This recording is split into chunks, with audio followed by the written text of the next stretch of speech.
All right, we talked about childhood, the actor's childhood. Talk about Patrick's where he was raised, where he was born, what led him to actor. Classical music.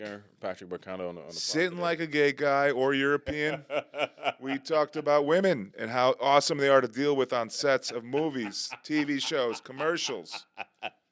Talk about success, we talk about disappointment, nervous, not nervous. Yeah, what it's like to be an actor. Breaking down vocal training. Yes. My beautiful voice. Yes. And all other things. And I did some singing as well, I'd have to say. It was pretty awesome.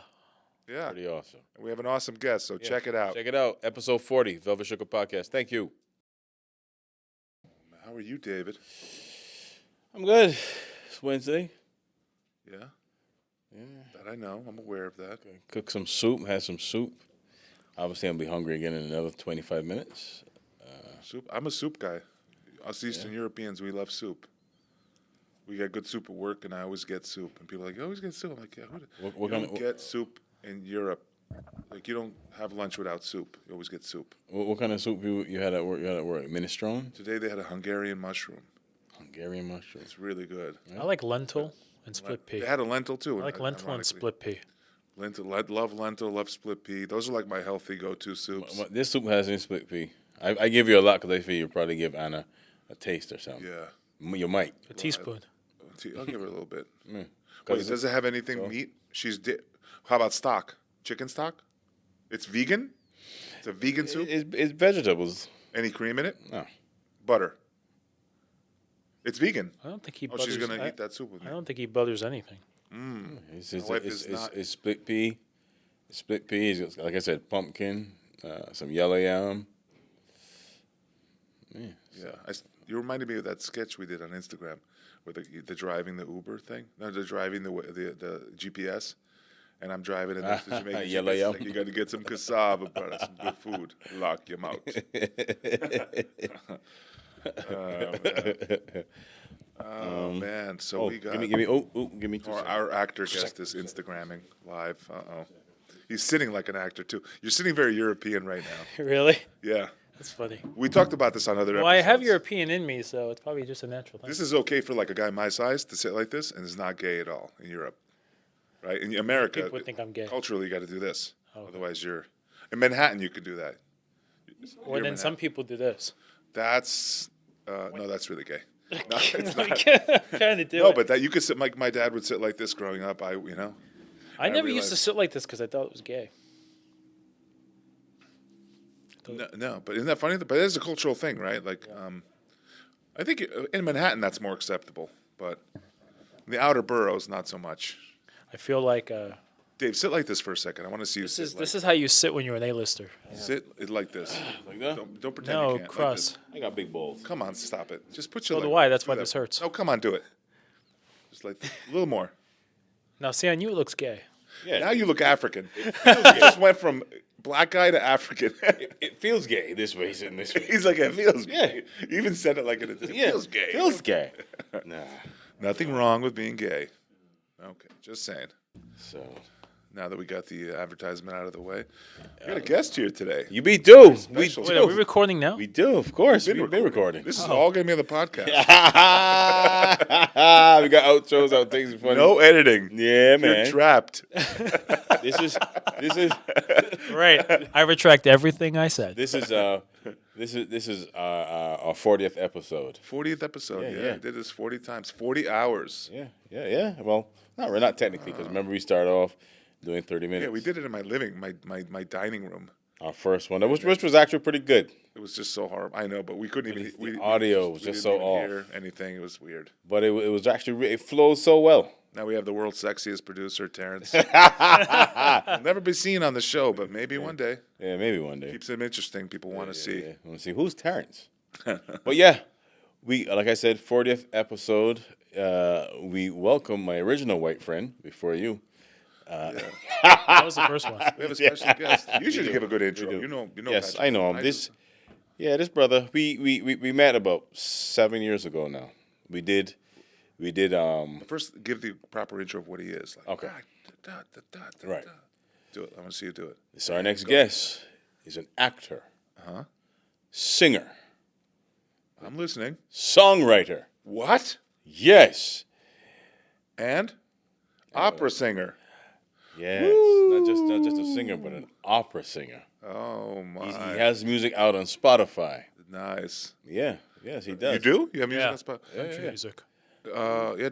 Okay. How long have you been doing this? Ladies and Spotify? gentlemen, please welcome Patrick Brancato. Nice to have you. Welcome. Nice to have Welcome you. to the pod, brother. Happy Welcome to be the here. pod, man. Yeah. What kind of music? It's country music. You sing country Yeah. and opera? I don't do opera anymore. Not anymore. But I You're do a trained more opera musical. singer. Yeah, I'm trained opera singer, but I do musical theater. I can do some pop rock, and I do country music. Have you ever sung opera out of the country? No. Okay, gotcha. We talked about this once. About Vienna or somebody asked you questions. Out of the country, no. Gotcha. But he's saying What made you get into country? You just like it? It just so two of my songs my mom wrote, and so she bullied me into singing them. Wait. So when you sing, do you do the country like the what do you call that? It's a twang kind of thing. twang. It's natural. Do you have the twang? A little bit. It's not too heavy, but it's natural because when I was in school for opera, classmates of mine would say that I have a natural countryness to even singing opera, which was weird. Really? which was funny. I didn't understand that. That I was was a like, how question can that I had here too. I was going to ask you. Go ahead. I was like, how do I sound country when I sing opera? Country when you. Like, maybe it was an approach. I don't know. But they said I had a little country twang. I nailed it. What's a good Hashtag classic nailed opera verse? So let's start off. Let's start off from the top. Now let's see. How was your childhood? How was your childhood? Where are you from? My childhood. Yeah, Well, I was born in Brooklyn, Bay Ridge, Brooklyn. You was born in Brooklyn. over on 65th and 10th Ave. Okay. Oh, so you're a New York guy. That's cool. How was life as a young Patrick? As far as you can remember. It was. I spent a lot of time with my mom. Okay. So a lot of time with my mom. We went everywhere. All right.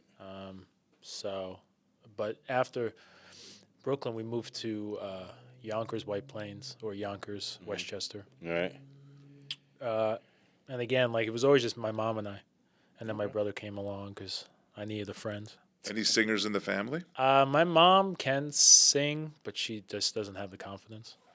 But Really? she can. She just knew she had like a voice. Yeah, she when she does sing, she does have a good voice. Really? Yeah, and she I think she'd be a good actress too, but she just doesn't have the confidence to be in front of the camera and everything. But you got your talent from her. I believe so. Did Not my dad dad. have talent? No. No. He got that. He's just not an actor. He got talent. He's Well, fixing. I should say the musical talent. Right. I mean, he thinks he can sing. Oh jeez. Yeah, I know. So You know those people that is he like one of those people that go to karaoke No. and think they're good? No. They're horrible. No, he's not like that. Okay. So high school. Well, before that, when did you realize you wanted to become an actor? So when I was a kid, I wanted that typical career of like I want to be a cop, firefighter. But my mom, being the over worrisome mom she was like, I don't want you. You're not gonna like that job. I don't want you to die. I don't want anything to happen to you. It's a dangerous job. So she used to let me watch a lot of TV that most younger kids wouldn't watch. So we'd watch NYPD Blue in the 90s. And I was very observant as a kid. So I saw that, there's police officers. So I said, Mom, can I be a cop on TV? And she said yes. So that was kind of the seed that she planted.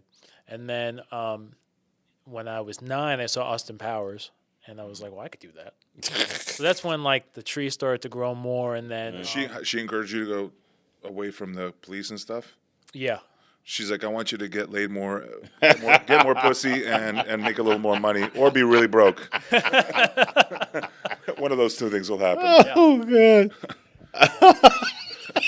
Maybe broke, but get a lot more pussy. Put a guitar over your shoulder and sing on the subway. Right. Beating that pussy off with a stick. I think we can legally say pussy on this podcast. I don't know. Terrence will let me know later. Either that or You he's... can hear a bunch of bleeps. Actually, you can on TV. You can say that word. Talking about cats. Oh my goodness. Right.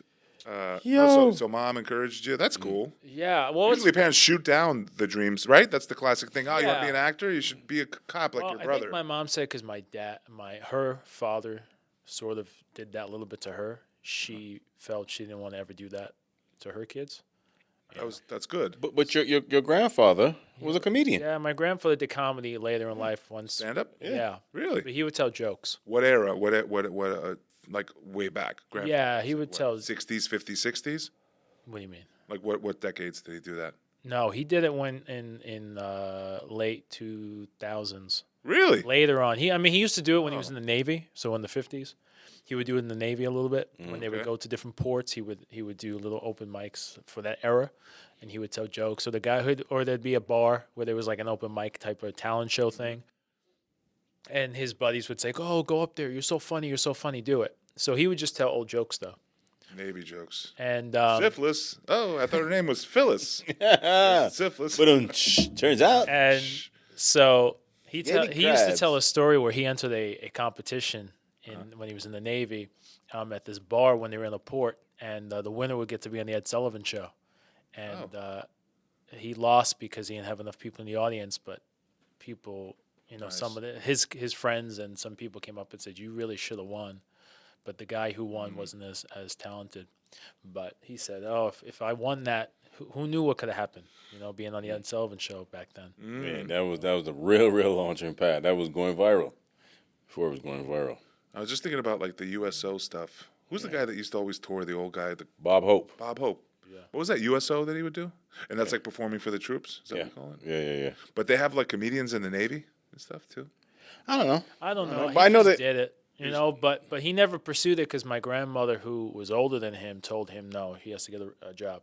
Oh. So he never pursued it. So when my grandmother had passed away in 2008, he had more time on his hands, and that's when I kind of went to live with him because he asked me that summer, "Do you want to? There's a summer camp here in Connecticut. Why don't you do it to see if you even like acting?" So for the summer, I went and did the 6-week summer camp, and then that's when he started. Around that era, he started doing comedy, and then he started opening up for this comic called Dave Riley, who's in Connecticut, and he used to open for him, and he would just tell jokes.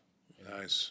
And then I opened a few times for Dave Riley, just singing. But the funny thing about it is they always thought I was a comedian, so everything I said they'd laugh at. And I would just be like, "Hey, how's everyone doing?" And laugh. And I'm thinking, what's so funny about it's like that? what do we call it? Like, and somebody called it this. It's like you have the crowd under like a spell. I can't think of the word. Like hypnosis, Yeah. right? I would just be like, "Hey, how's everyone doing?" They'd laugh, and I'm like, They're used to laughing. "Yeah." And so, but then when they started singing, then they realized I was actually a singer. Nice. I would get heckled. I got heckled like once or twice. Singing? Because they thought they would be like, "Hey, what's the weather up there?" Oh. That one guy. Yeah. Well, me and Dave will do like shows once in a while for like old people, and like you ever do like a show and you're not doing too good with the I'm talking really older crowd, like 70 to 80, and I think they think that we're gonna do like Bob Hope or like Dangerfield, like one-liners. Probably. Yeah, that's usually I did. This is what they do. There was no storytelling back then. No, I did years ago. My friend's girlfriend at the time, Trinidadian. Yeah. They had a function and she asked me, "Hey, come do some comedy." So I got a bunch of old Trinidadians, and I'm sitting up there doing American style comedy, and it's crickets. They're expecting jokes. Crickets. You Actual hear me? Yeah. And when I was done, still give me a polite round of applause. I was like, "Oh my god." She came to me, she's like, "I thought you were hilarious." But them, they're looking for, boy, a Bajan, a Trini, and a Jamaican was on our boat. There's those kind of jokes, because that's the kind of humor they grow up with, right? Like actual jokes with setups. Yeah. And the Bajan say, and then the Trini say, and the Jamaican say, and then the Trinidadian end up winning or whatever. Yeah. Because throughout the islands, everybody has the same type of jokes like that. But from Barbados, though, the Bajan would win, and Jamaica would win, that kind of stuff. That's kind of humor. British style jokes, British style humor. That transfused. I mean, it comes from originally that type, but they don't it's keep kind that of British. British is dry humor. Yeah, but I never liked these the are British these style. are Like, these it's are all right, but these are Caribbean jokes. A big long, like you say like almost like stock jokes. You would hear the devil came to a beige in a tree and a whatever. And if you do this, you can get into heaven or something like that. It's from growing up, some kind of stuff like that. All right. But back to you now. So you went to school. Yeah, where did you go to school for singing? I went to school at Manhattan School of Music. Where? Manhattan School of Music. Okay. It's at the time it was like on the top 5 list. I think now it's like 6 or 7. But at the time in 2009, it was top 5 for classical. But that was voice. music, not acting. Strict No, music. Just. Did you then take acting classes or? Yeah, I ended up. I mean, they give you one class when you're a senior as an actor, but I ended up going to different studios for film and TV. Okay. Just to get that. But if I had gotten an NYU, I probably would have went there. Yeah, if you could do it all over again. Yeah, but I didn't get into NYU. But then, you hear things from like when people would, a lot of the masters would go and do the NYU program when they were undergrad and said, yeah, it's just a waste of money. Undergrad? Yeah. And then they would come to their masters and do it at Manhattan School of Music. Really? Or any other, whatever they wanted to do. Yeah. We met in 2019. You and Patrick? Yeah. We did through our mutual friend Jose Esquia, fantastic director. Shout out Jose.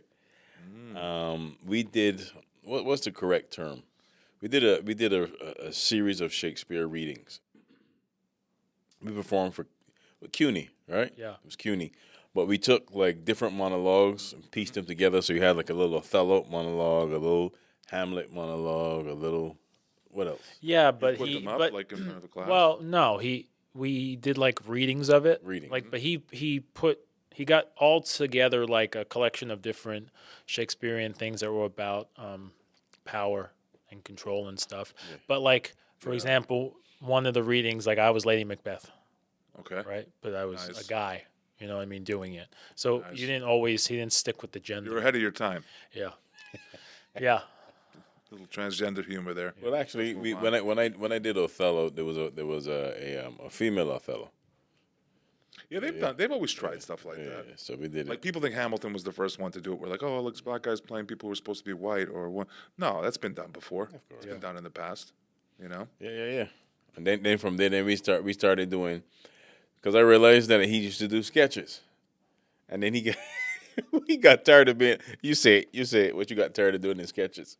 I got tired of doing sketches. No, why? Oh, because they don't get enough engagement. No, that's not it.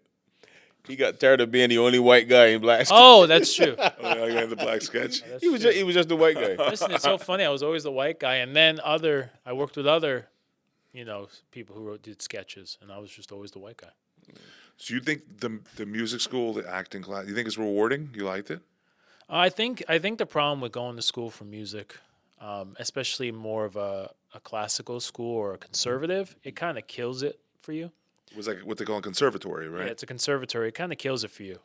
Yeah. Because everything depending on your teacher, like I'm already a perfectionist. Mm-hmm. I was like, my first voice teacher was a perfectionist. So every little mistake I made would have to be fixed. And so when you get to school, it's the same thing. Right. Like, oh, you didn't sing that note right. You didn't sing that line you came into early. Oh, that word you're a little off on. The tempo's a little off. And it kind of, for me, it kind of killed it because I'm just like, I just want to sing. I don't. They're overanalyzing it. Yeah, they overanalyze everything. And I'm not saying like you should be singing wrong notes, but that was just an example of like everything was nitpicked. You know what I mean? Like, so. You're just like, I just want to I just want to sing, Sing. And so that kind of not killed it for me, but I kind of lost any drive. But I never really wanted to sing anyway. I always wanted to act, and the singing took over. And then I never thought about even going to classical school until my first voice teacher suggested it. So when I went to this camp, I only thought I was going for acting, but they also did singing and dancing. Okay. And so like when I first got there on day one, what they do is they line you up and they make you learn a dance, right? Mm-hmm. And then they weed you out. So there's groups. So there's an A, B, C, D group. And the D group is the group that really can't dance. Right, but we'll give you stuff that you can learn because you have to dance every week. Right. The A group was the younger group, and I think out of the B or C I think the C was the group of dancers. Nice. And but so it went on. It's like the A was like for younger people, B was probably like just a level above, and then I think C was for the good dancers, and D was like, okay, you're just a mover. We could teach you something easy for you to do. And so for me, I was like, I don't want to do this. I just want to act. And they're like, no, you do everything here. And then when I got to the singing portion of it, my music teacher or the music director, who ended up being my teacher at the time, he has a sheet music on the piano, and it's the highest judge of all from Carousel, and he's having us all sing the first line to see if for the solo, and also to see the solo for the week, and then also to see what your level is. Oh, okay. And so when he got to me, he's like, sing this first line. I said, sing what? He said, just sing the first line. I said, but what am I singing? He's like, the music. I said, I don't know the music. He's like, I'm going to play it for you. You just sing along to it. So after a few times, I finally got it. And he said, oh, you have a voice. And then so after maybe the third week of doing this, I went up to him and said, can you give me voice lessons? I took the voice lessons with him. And as I kept taking voice lessons, he's like, you've improved like significantly. Right. I don't know if you're going to basically he didn't know if I was going to go back to New Jersey and study and keep up with the music. So he asked me if I would stay with my aunt and grandfather and study with him. And after several times of turning him down for all various reasons of oh, my friends are there. I don't want to leave my family. I don't want to do this, blah, blah, blah.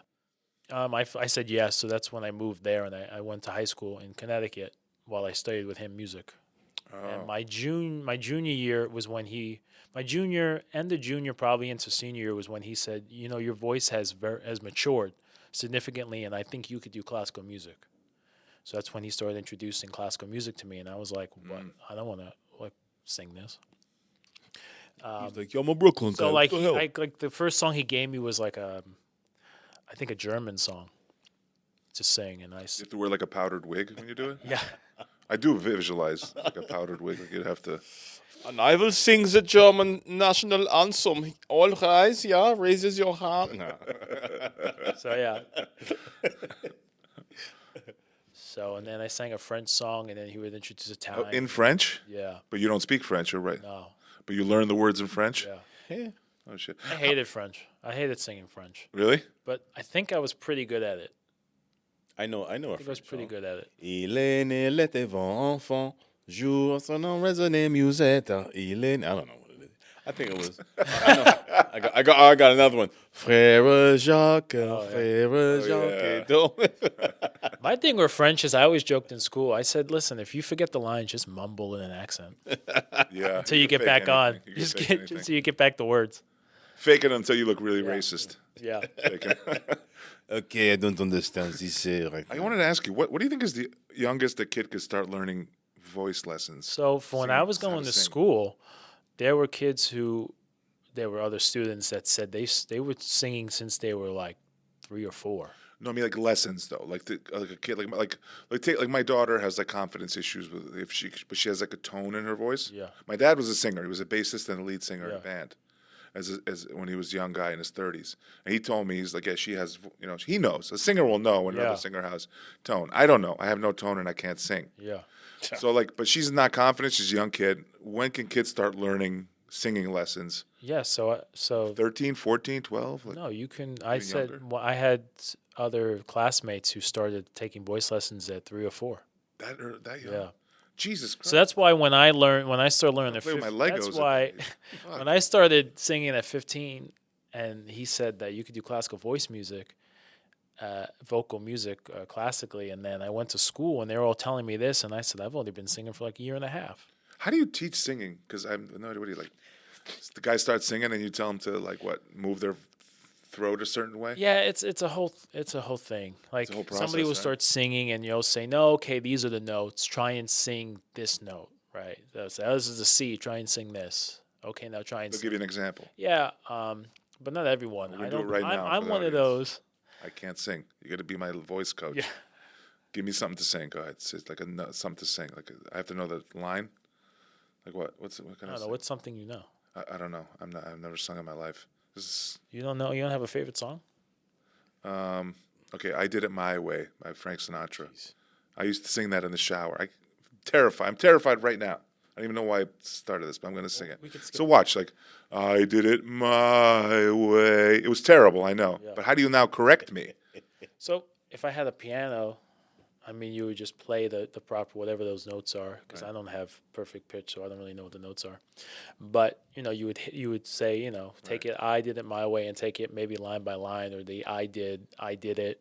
And you make me repeat it? Yeah, until it and sounds then right. it's all about using your did it my all about using your diaphragm. Like it's not from here; it's from your diaphragm. So I have you work on that. Ha, ha. Yeah, I'm ready. Just like that. Take your He breath looks and 5 shades whiter when he sings, doesn't he? yeah. Oh, Yeah. You sang, you turned 5 shades Yeah. whiter I immediately. look blacker than you right you now. must be out your mind. You did. Yeah. He did.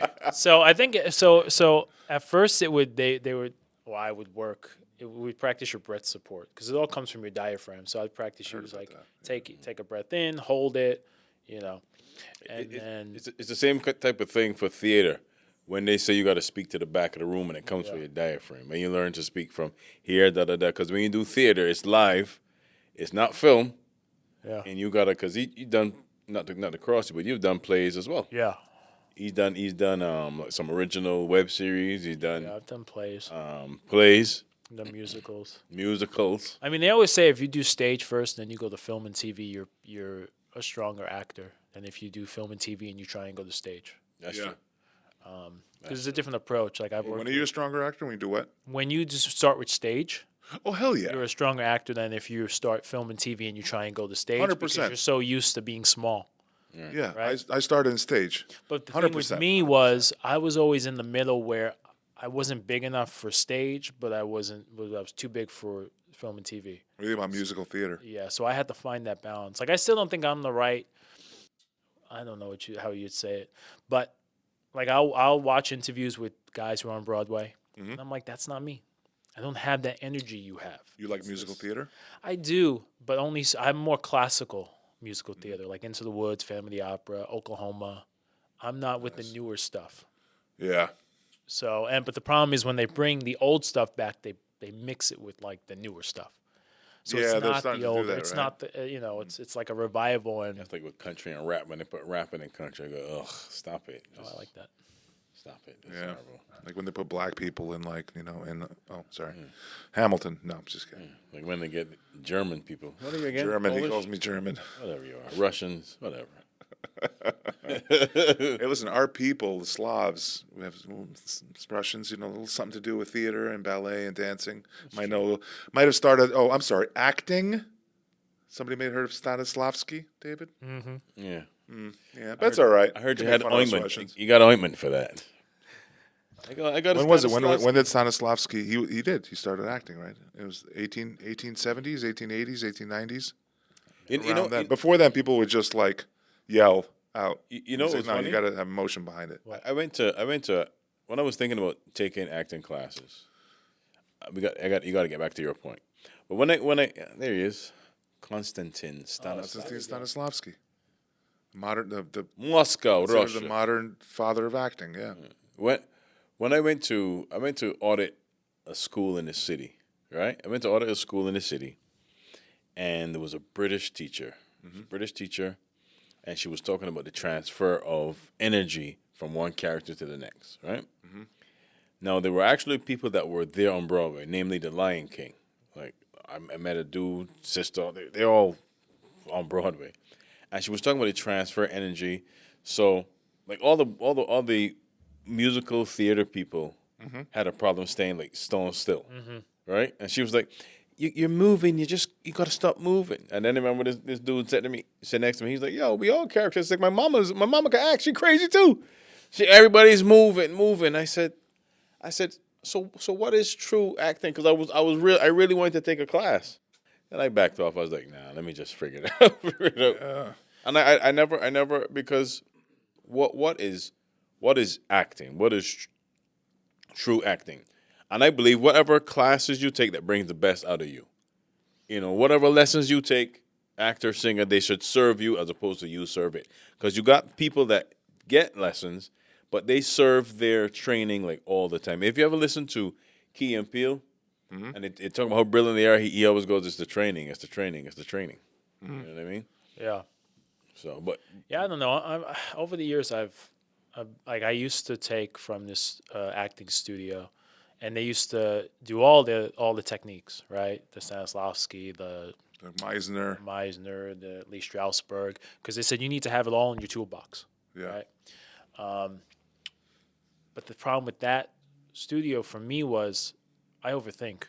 So they would have us do where you break down the script, which some actors do, but each line has to have like an action and a tactic, right? So because no matter what we're doing, we're always trying to get something in life. Like there's nothing, we don't ever say something or do something without it leading to us getting something else. Which acting style is it where you say, what's your intention?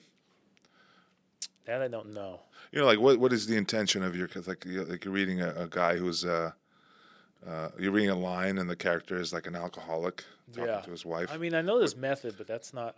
That's the type of method acting, though, right? I think it is. Where we say, "What's your intention?" Yeah. And with that line, like my acting teacher I used to remember say, that "What's your acting. intention?" I remember the acting school I would go to would say that too. Like, what's the intention and stuff. Like I would read a line and he would say, "Stop." He would tell me like, "You just read that as like what you think that like a gangster would say." He would say, you know, a certain way. He's like, "Don't do that. That's your interpretation of things you've seen on TV your whole life. How a gangster would talk. You as Alex, what's your intention in that line? Give me my money."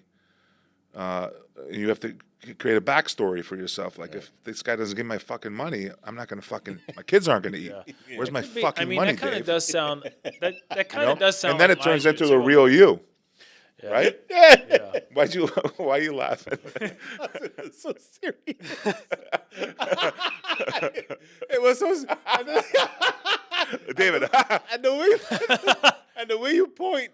You Velvet Sugar Podcast. you point like a left-hander. Anybody ever told you that? You look like you right with your left hand. Yeah. And because it was so serious, it was funny to me. Okay. All right, next question. Oh shit. What's the biggest misconception actors face from the public? You like that? I read that like a fucking 9-year-old. Yeah. What's the biggest misconception the actors face? Like the average person who's not an actor, there's all these. One misconception as actors are spoiled, or maybe they. No, I think people think acting is easy, and they think it's fun, and it is at times. But then it's also like any other job. Yeah. Like I've noticed that where even like be exhausting. celebrity, even like actors who are in movies and TVs will say like it's not always fun. I mean, it's supposed to be, but then you're doing this job and you have like you're on set and the lights and the cameras and you got to do a scene, but like the lights just like exploded, and you're already in. You're ready to go, and then like they have to change a battery or something, and it's like. It's a lot of, I don't know, I think people think it's easy, which is why a lot of people think actors shouldn't get paid because they're like, oh, you having fun all day. What are you really doing? You know what? It's the first thing I tell people when they tell me that. What? All right, so how come everybody is not like Brando? Yeah. How come every actor? Yeah. Do you have any actors you think are much better than others? If you say yeah, then why aren't all of them just like Nicholson or Pacino? Yeah. Because it's not easy. Yeah. Some are more talented. There's times you have fun on set, but then at the same time, there's times where, the high pressure stakes of like, okay, guys, we're losing sunlight, we're losing daylight, the camera's going to die in an hour and we got to charge You're your like batteries. doing an emotional scene and the grip is just looking at it like just it's another day and you got to be like emotional about something. Yeah. And the grip or the light person's just like, Well, it's funny when they get into it because I've been on set where like you do something. That is you nice. can tell like afterwards they all just applaud you. Yeah, I want to kick my own balls when they do that. I feel so cringe when that happens. Sometimes you like it. You're right. Sometimes I like it, but sometimes I've gotten one like I did like a little scene and they're like, "That was awesome." I'm like, "Don't. You're making me puke in my mouth. I'm just pretending here." Oh no, me? I'm like, yes. Keep telling me. What was that? What else did I do right? True. We're complete opposite. I'm a closet narcissist. I want them to tell me. I know.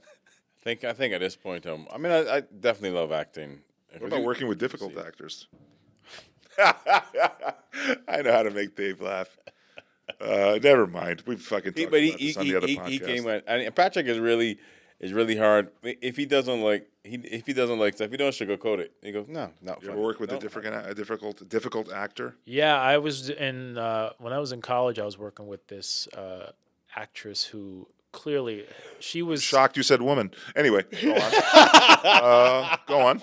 No, I've dealt with men too. But this one, David was holding his this breath. one actress had very manly energy about her. Gotcha. She liked to wear the pants. Nice lesbian. And Go so ahead. I was doing Into the Woods, and she would always tell me like, "Oh, do it like this, do it like that. Don't hold me like that. Hold me like this." Nice. And then I could tell she didn't really she wasn't fond of me. So our scenes were hard to do because when I would do the scenes with her, in my head, I'm like, I hate you. I don't like you, Oh, yeah. And then when I was with the other actress, because there was two of them, everything was so easy.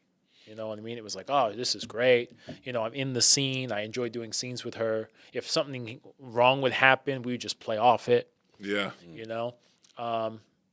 So, yeah, I've dealt with it. I've also dealt with difficult guys before, too. But not so much. I mean, just depends. I mean, difficult in the sense of with you, or difficult in the sense of they're always complaining about something on set? Because I've had that too. No, difficult to work with. Usually it's with you two and somebody else on set. Yeah, I remember I was doing a show too with our director. He was also the lead actor. And It's hard, right? it was weird because it was my first show out of college, and we're working with people who did the show on Broadway and people who were in the touring cast. Wow. And our director was our lead, and he kept yelling at everyone like, "Don't touch her! Don't touch this!" Like me interacting with one of the girls who did on Broadway, he'd be like, "Don't touch her!" And I'm like, "What? What do you want me to do? I don't understand. Like, why can't I touch her if the scene calls for it?" Yeah. And he was very weird about that. And I remember these two guys touched him, and he's like, "Don't touch me again." And I'm just like, "What is your deal?" You get punched in the face, son. You're in a show. But if it organically in the show or movie Right, or but whatever I think he was creating a level of like, I've done Broadway, don't touch me. Oh. That's not professional. So my acting teacher I want to tell a real quick story. Like the guy that taught me acting, he's still alive. He's still around today. This guy, Michael Beckett in HP Studio, right? Yeah. He told me the story where he was on like Broadway or off Broadway, and like the actress in the lead role, he was the lead, she was the lead. When she was facing him and the back, the audience was behind her, fourth wall. You know what she would do? She hated him so much for, he didn't tell us who it was or what play. She would look and go like, make faces like, try to mess up his lines and his timing. Yeah. That's how much they hated each other. Wow. Imagine doing a whole play like that, rehearsing. And he's like, I just used it. I used it, and it actually came out better. Yeah. Like it came out differently. Like an underlying. There was an underlying like dislike to that he's supposed to have towards her in the lines. Yeah. And I just used it. Yeah. At the end of the day, that's what happened. I did when I did Othello. I did Othello one time, and twice in the same year. But the second time, first time was diverse, all kind of different people. This time was traditional. The only thing black was me and the stage, right? And there was a point where Othello and Desmond have this conversation. He's accusing her, and the director, like one night before the scene, he goes, because his daughter played Desdemona. He goes, she's a big girl. You can rough her up a little. Nice, right? I was like, do I need to rough her? I was like, okay, but I didn't do anything that night, right? I was like, I don't think it warrants that. Next night, I got more comfortable. I said, So I went up to her and I turned her to face me, right? And I probably turned her to. I was like, because when she off me. When she turned, she slapped my hand like really hard. I was like, oh, okay, cool, nothing. Now the next night we go back. He comes the next night before the scene. Is the second half. He comes up to me and he goes, yeah, I know. I told you that she's a big girl, but she's still a girl. I felt my ears burning. I got so mad. So I did the scene. All my lines were like, I didn't even get close to her. I just was. After the scene, she was like, oh my God, that scene was real. I felt the anger. I was like, bitch, because it was real. Yeah. You let me touch you, bitch. Like, it was real. But night after, I tried to duplicate those feelings. Nope. Yeah. Yeah, you can't. You can't fake a feeling. Them. You just gotta keep going. I remember when I was doing Death of a Salesman, and when it comes to the scene where he catches his father cheating in the hotel room, and I'm supposed to cry. That's a crazy emotional scene. I'm supposed to cry, and the first night I did, I was like crying, like I cried reading that, crying like snot out of my nose, and I just kept telling myself, make the audience look at you, like don't put your head down, like let them see you. Yeah. So I cried like instantly because the show wasn't going as great as I would have liked it to, and even though it had nothing to do with me, I still felt like I wanted this show to be really well, so I just like took all that feeling and I guess it just came out. And then other nights I would still cry, but it wasn't as emotional. And like some of the cast would be like, "Oh, you didn't cry as much as the other night." Yeah. Just making me want to audition for something and do something off. That happened to me too. That must be fun to do on stage. When I played Macbeth, I played a character called Macduff. And Macduff, he just found out that his Macbeth had actually just killed his family, his wife, and his children. Did you say Macduff? Yeah. That's like Simpsons. Duff beer? No, that's a character, Macduff. Oh, okay. And Macbeth. And the funny thing about it was, when I just pictured that, tears just flew out of my eyes. On the line was "All My Pretty Chickens," and I went "All My Pretty Chickens," and for some reason the tears just started to come down. I remember my cousin was in the audience. He goes, "Hey, Mom, he crying day." Right, that's what we do as Caribbean people, in front of each other. But I used to cry every night. Yeah, I mean, I remember that part. I remember when I saw that in the script. I'm an actor, Alex. Well, I got crying about chicken. Jesus Christ. Because, I had to do it. That was a good one. No, it was Pretty Chickens. It's not the Velvet Sugar podcast if we don't say something racist. Yeah. Anyway. Alex doesn't. I stand by that line. Being in rehearsal. It's not racist if it's funny, right? Yeah. Dave, can I get a That's true. fist bump on that? There you go. Or if it's true. Or if it's true. I remember one of the rehearsals, I started just crying randomly. And the director afterwards, because he was the director one of the directors, and he was also the producer, but he turned to me and said, "You were crying for real?" Like, I was surprised. I was like, I don't know where it came from. It just started, you know? Yeah. It took you a while because I remember doing plays that you had to like cry. I was like, I can't cry. What am I crying for? But doing Shakespeare brought it out. Yeah, it's weird. I'm not a cry on cue. Like, I can't cry on cue, but there's random times where I'll be in an audition and it doesn't even call for crying. And for some reason, whatever the damn scene brings out in me, I'll start to cry. They don't have any more it's bringing coffee. No more cookies. He's wailing. He's like, hold on, it's happy. I know, I am happy. You know, it was the weirdest thing. So it's almost like, but you know what would happen to me though when I was in the show? One night, I started crying, and then I said, "Oh, I'm crying," and it shut off. Oh, yeah, you took yourself out of it. I made myself aware that I was crying. My body was like, "No." I was so mad. Yeah. You know what I mean? Because it was like, You okay, got self-conscious almost? Yeah, it was like the tears are coming. Well, because I always want to cry, right? So I'm like, okay, the scene's coming. All right, I feel the ear, the eye ducts opening. The tears are coming out. I said, okay, the tears are coming, and then they went away. Is there cheats they use in TV? I put the little they put liquid they put. I Do they think do onions? More and Do more, they put the eye drops. They put these eye drops and they cause They make you cry, right? Yeah, it's like menthol. You put the menthol under your eye and it causes you to cry. Like these days. But was it always like that, or No, I don't think so. you just had to get it? Yeah. You auditioned recently for Law and Order. Yeah. Well, few in months. the summer. In the summer. All right, I want to ask something. Right. Why? Put a pin in that. Coming back. To why are award shows so uptight? Let's now mix acting and comedy. Why are award shows? You as an actor, tell me, right? So uptight about the host, like the whole Ricky Gervais thing, the whole Chris Rock thing. I mean, he got assaulted. Yeah. What do you think about the difference between comedians and actors? Why are the award shows like that, where they're like a little uptight about? They just look nervous. The actors at the award shows, like. Yeah, I don't know. I don't really watch the award shows. I think they're all like a popularity contest. Yeah, that's my next question. What do you think about like for example, you think people should get awards for them for acting? I think they should, but I think it should be based off of not I like this maybe I like this actress, so we'll give it to her. You know what I mean? Like whenever Meryl Streep was up for something, not saying that she's not worth the award. Right. But he's a Meryl Streep hater. No, she's very talented. And she deserves the award, but I felt like she would always win because also America and Hollywood love her because of how talented, amazing she is. Mm-hmm. So I feel like there's certain actors who is just going to win. You don't even have to. What do you think? It. What do you know where she lost? What do you think of British actors? I'll never forget when she lost Best Actress. And you know who beat her? First stage Tony Award winning actress that went to movies for the first time. Yeah. It was like her second movie or first movie, and Meryl Streep lost. The movie was in 1986 or whatever. Out of Africa. Do you remember that movie? No. Meryl Streep, Out of Africa. Can you Google, Terrence? Out of Africa. Who won for Best Actress and beat Meryl Streep? I don't know how you Google that. It was the one that was married to Rip Torn. Yeah. And if you could Google who's married to Rip Torn, Geraldine Page. Geraldine Page. The movie. You ever see Out of Africa. what's the movie Geraldine Page won Her Oscar role in the for? Trip to Beautiful, no? Trip to Bountiful. Did you ever see that movie? No. So my acting teacher said you have to watch this movie as an actor. Okay. And if you watch it, you're going to see like the greatest female performance ever. Well, it's funny because I had a teacher who loved Meryl Streep, and she showed us a scene where Meryl Streep, I forget what the movie is, but I think it's cancer, or she has a terminal illness. And she said, look at how this scene, like most actresses would probably play this scene.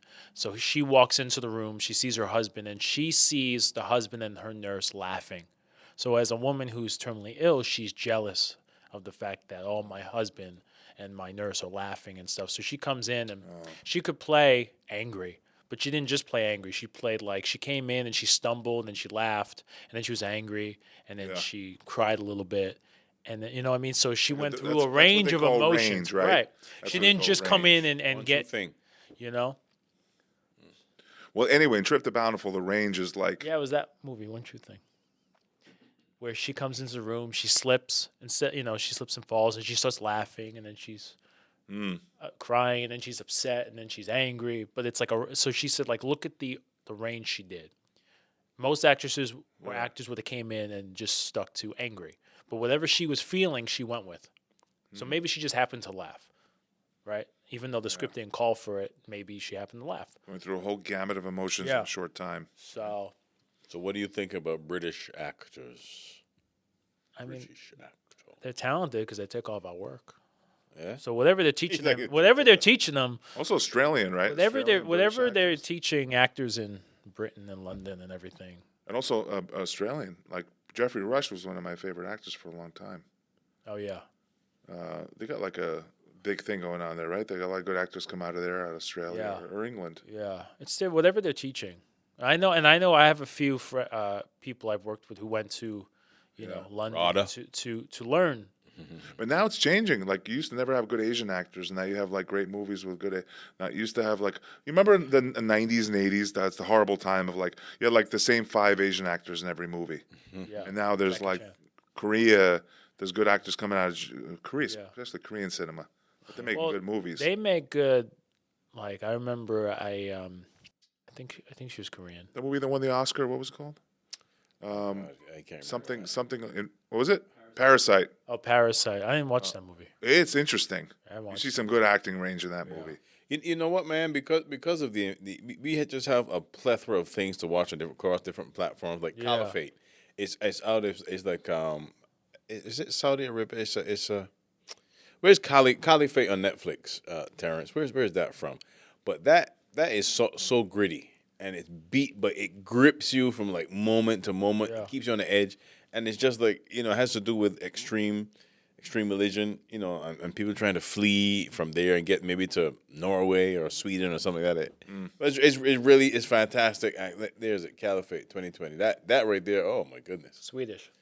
This is why when I wanted to be, I know how I knew I wanted to be a comic, is we were like 5 actors that would go after the acting class out to eat, and we'd all be sitting around like they're talking about the greatest films that they thought were the greatest, and then it got to me, I was like, you ever see Fool? Like they were really serious, and I was like, Fool's Gold. It's just like I pick like a really horrible movie and try to sell it to them with a straight face. Yeah. Fools, what would I say? I would say like A Weekend at Bernie's, like that movie. I think I've been moved, and they're not comedians, and I knew it. That's when I knew deep down, like I think I got to do something else because they were looking at me like, until the first one was like, you like that movie? Like, no, I'm messing with you. And 4 of them are sitting there awkward, like they don't want to say anything. Yeah. Trying to be respectful. One British guy, that movie's trash.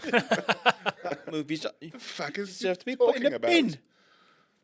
That's absolutely garbage. What do you think about the Chris Rock slap? And that was that's old news. I thought it was planned for a while. What's that? I thought it was planned for a while. I did too. I still think it is. I did too. I still think it is. Because at first he's laughing, right? He's laughing. His wife looks at him. And then he's like, oh, got to get up. Cover up? You know what I mean? Like, Oh, yeah. so I felt it was like, I don't know. She made him do it. I agree. If you listen, because Tony Rock is Chris Rock's one of his younger brothers. He's a comedian also.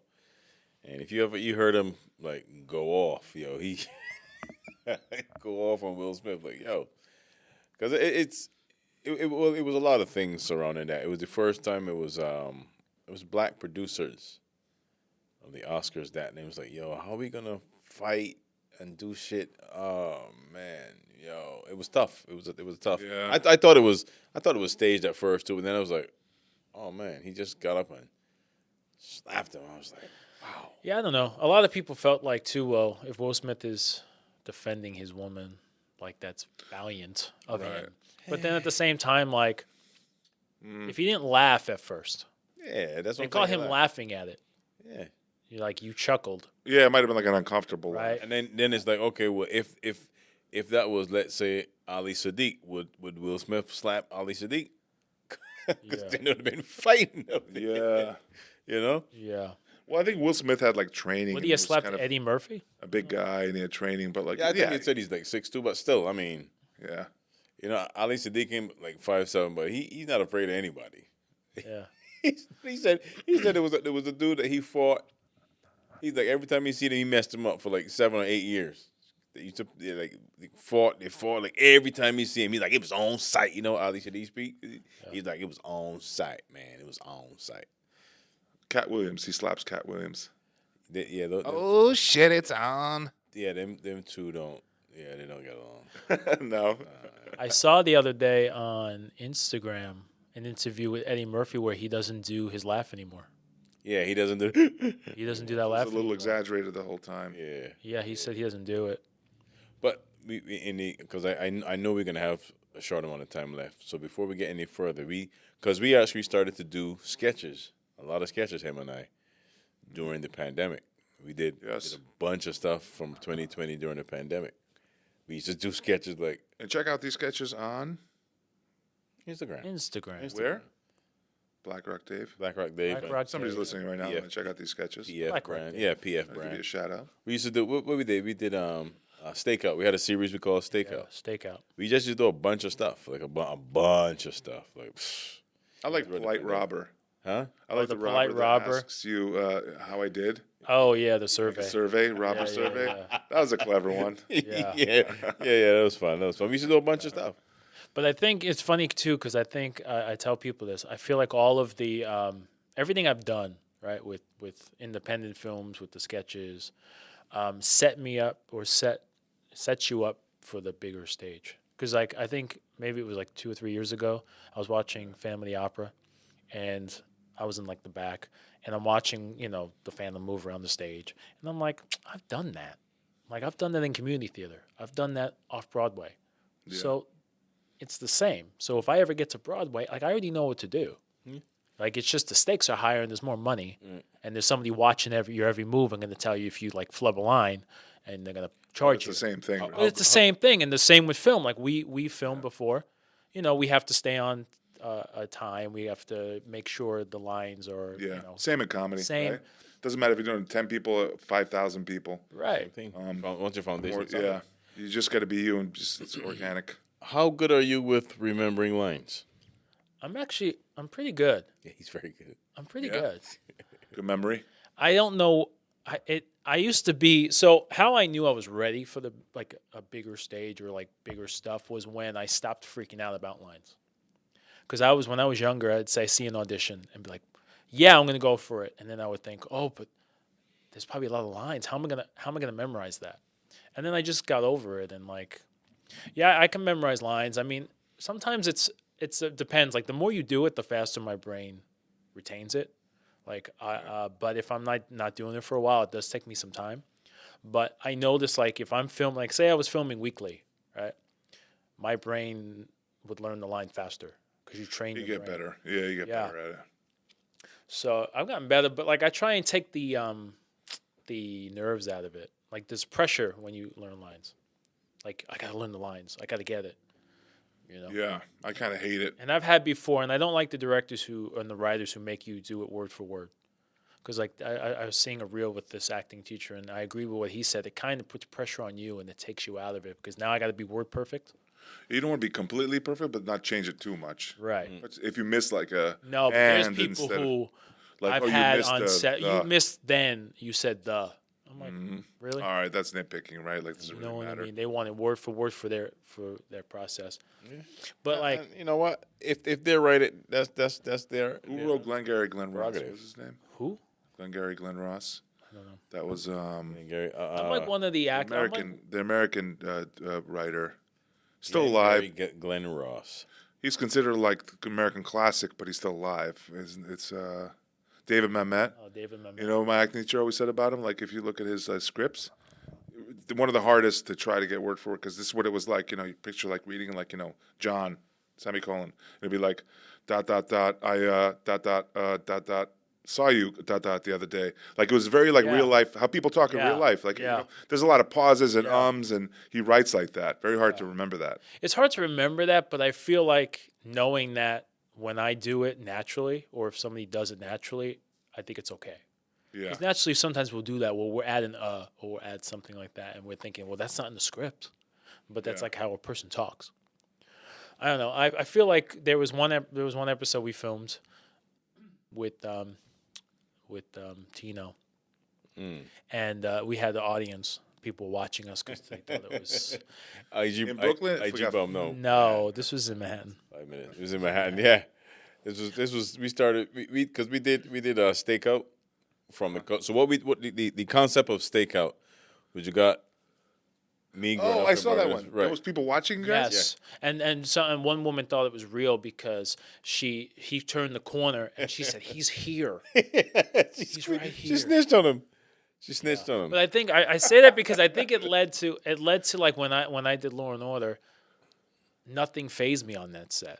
Like, I would like come in like maybe too early, and the director would say, "Patrick, you came in too early. Do you need us to give you like a cue?" I'm like, "No, I'm good. I came in like I know what I got to do." So like I think it all set. Like when I was on set, I was thinking of all the stuff I've done, and I'm like, "Well, I'm like ready to be here. I know what to do." Like, how many lines you have on Law and Order? I had like 2 or 3. 2 or 3. You know, Nice. I ended up getting cut. Yeah. That's how it works. You got cut out? Yeah, I got cut out. Yeah. They kept me in the credits though. But that's what happens when you're like those co-stars. They're the first to go. If they're not deemed like important. Crazy. And I thank you for. And I know some people. I got some friends that are actors. You know, shout out Steven Strickland. You know Steven Strickland. Yeah, I know Steven. He's been in Law and Order. He's been in their crossover series. Shout out my other friend Ura. The latest thing I've seen Ura is an episode of Cross on Prime. Oh, okay, yeah. Cross. She's on there. There was an episode where they're looking for like legal workers, I think, or something. Yeah, it was All right. pretty cool. You're gonna say 2 to 3 words, as descriptive as you can. Don't think too hard. Stage actors. What do you mean? Like, describe them in 2 or 3 words. Serious. Just very serious people. Musical theater actors. Oh, very over the top. Their humor is nothing compared to a stage actor. They're just very over the top, like very flamboyant. Camera actors. True camera actors that started in Character actors. On-camera actors. I don't know. I want to kind of say like a little vain. I was gonna say narcissistic. Yeah, a little vain. That's just what popped into my head a little bit, right? Like I had a teacher who would tell us like, don't worry how your hair looks. And I feel like we're always like, oh, how do I look on camera? How do I look? You know? So do you have favorite? Camera is brutal, but hold on, the camera is brutal. Yeah. You're not saying the camera adds like 5 pounds? Oh my God. Yeah. The camera adds like 500 pounds, right? Camera is It's 10 brutal. pounds, but What's that? it's 10 pounds. Oh, it is so true though. Go ahead. Who favorite actors? You got a top 5? I mean, I like Jim Carrey, Eddie Murphy. Jim Carrey. Yeah, Jim Carrey, Eddie Murphy. He's been cloned and he's an alien, but go ahead. That's the latest thing going around the internet right now. Who else do I like? It's just Botox. I do like Robert De Niro. I do like what's his name? He was in Rain Man. Oh, Not Tom Cruise. Dustin Hoffman. Dustin Hoffman. And who else do I like? The 5th guy. I like the English guy who played Snape. No, not Snape. I'm sorry. He's a good actor too. Gary Oldman. Yeah. I like Gary Oldman. What do you like? His series on Gary Oldman's great. on Professional? Apple is ridiculous. What was the what's the name of it? Slow Horses. Oh, jeez, that's What? phenomenal. Slow Horses. I never heard of it. Yeah, that's an awesome series. Oof, God. Those are Yeah, Denzel, I can't think of course. I love why weren't there Denzel. any women actors in that list, Patrick? I don't know. That's what I associate with. I also don't like listening to women singers. Oh God, Nice. Me neither. I don't know what it Chauvinistic. is. Like I'll listen. Obviously, like I'll listen to like Carrie Underwood pop up and stuff. I don't even like when they don't know. talk either. Here, right? Go ahead, Oh, David. wow. You shoot. Wow. I'm making enemies here. Go ahead. Jeez. I'm just kidding, ladies. We got a minute left. A minute left. Favorite actor, go. That got a lot of Denzel. I like Jeffrey Denzel? Wright. Jeffrey Oh yeah, Wright. Denzel. I forgot about Jeffrey Denzel. Wright. Jeffrey And Wright. Mahershala Ali, my new favorite black actor. He's What? got- He's a black He's actor. got a black actor. He's got actors, then black actors. Jeffrey Wright. I like Jeffrey. He's a beast, man. Jeffrey Been a Rush? Wright. Oh, Jeffrey Wright. Yeah. He's Oh, yeah. Yeah, that's right. From he's Hunger. amazing. Yeah. When I first saw him with He People's trained at HB Hernandez. Studio. He trained at my school. Yeah. People's Hernandez. I said, finally they got a Dominican guy in movies, but he wasn't. I was like, oh shit, he's black.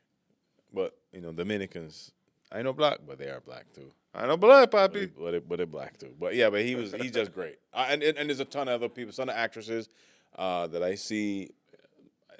I'm just drawing a blank. Well, I think we're running out of time. That's it. We're done. We are running out of time. We had fun. We're here. Yeah, Da Costa. We're sitting like gay Europeans with our feet Them crossed two like are. this. The Just Europeans kidding, are. like regular Europeans. And I'm sitting like an African king on top of the world. Looking This at is you. normal if you're in Europe. If you're a man in America, they make fun of you. Yeah. But that's okay. We had fun. Yeah, you got fun. Patrick, anything you want people to watch your projects coming out or anything? You can check out your social media. Yeah, you can just check out my social media. Which is What is that? PF Brand. PF. Yeah, I got some stuff on Amazon Prime, does. Tubi. You got some stuff on. Like what? Amazon Prime is a project I did called Love My Roomie. Love My Roomie. I'm in Patrick. episode 2. Episode 2. I'm in Bum Rush, which is on Tubi. Nice. I have a feature film, Dominic Bain, which is on Amazon Prime, and it's also on Foursome and other things, but those are the main ones. So check that out. Check that out. Yeah. Thanks for watching. Thank you, guys. Thank you. Thanks for coming through, man. Nice. All right.